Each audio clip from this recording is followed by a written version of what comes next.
Hi mga kasuki! Minudo for today's cooking. Ano ba?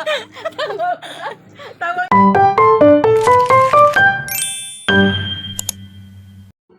Hi mga suki! Magandang buhay! Minudo tayo ngayon. Ginisa ko ng sibuyas at bawang. Siyempre, kailangan natin igisa muna ang atay para hindi malangsa. Bago ko ginisa yung atay, nakababad na po yan sa kalamansi at toyo at oyster. Pag medyo luto na po, ilipat na natin sa ibang lagayan. Maglagay tayo ng mantika, maggisa tayo ng bawang, sibuyas. Halu-haluin natin. Pag luto na, ilagay natin yung karne.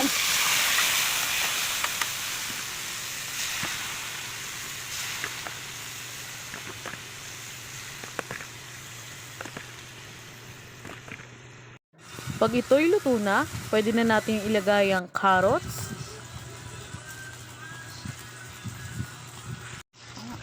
isunod ang patatas,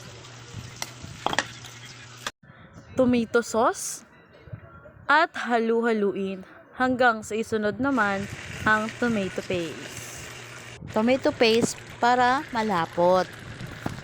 Lagyan ng tubig.